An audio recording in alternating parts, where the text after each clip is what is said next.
বইছে নদী, নদী।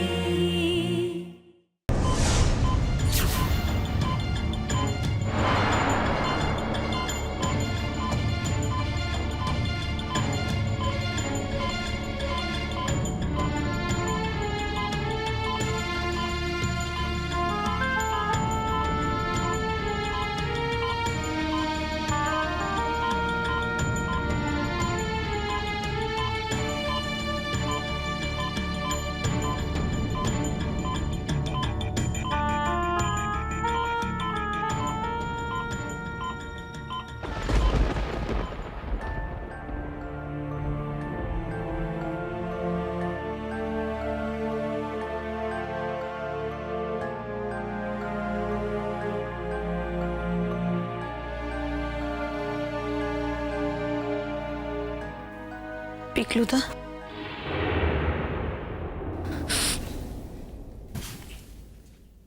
পিকলুদা, পিকলুদা, কি হয়েছে? কেন বারবার ডাকছো? তোমার সঙ্গে আমার কোনো কথা নেই, প্লিজ ডেকো না। এই পিকলু, তাতান যে হসপিটালে আছে, মেয়েটাকে কে বলেছে? তুই? হ্যাঁ, আমি বলেছি।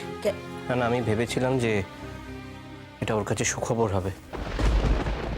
ওকে সেলিব্রেট করতে বলেছিলাম, জানতাম না যে এখানে এসে কান্নাকাটি করবে।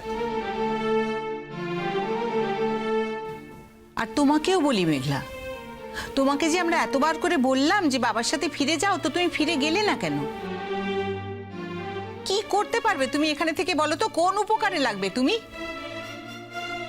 আশ্চর্য, শুধু শুধু এখানে থেকে তুমি আমাদের ইরিটেশন বাড়াচ্ছ। ছোট যখন চাইছে না যে তুমি এখানে থাকো, তখন তুমি জেদ করে কেন এখানে রয়েছো? আমাকে একটু বুঝিয়ে বলো তো। দেখো, ও তো তাতানের বউ, ওকে তো আমরা এখান থেকে ঘাট ধরে বার করে দিতে পারবো না। আমরা যেটা পারবো সেটা ওর সঙ্গে কথা না বলে, নিজেদের উত্তেজিত না করা, এই আর কি। মেঘলা, তুমি কি বলতে চাও বলো? চুপ করে থেকো না, হেজিটেট করো না, বলো। ছোট, ও যদি এখানে কোনো কথা বলে, আমি চলে যাবো এখান থেকে।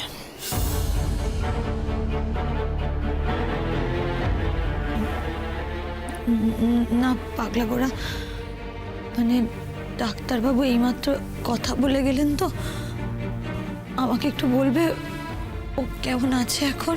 এই খবরে তোমার কোনো প্রয়োজন আছে কি? খুব তো নিজের ডাঁট দেখিয়ে বাবা মার কাছে চলে গিয়েছিলে। যাও, সেখানে চলে যাও, এখানে আমাদের বিরক্ত করো না।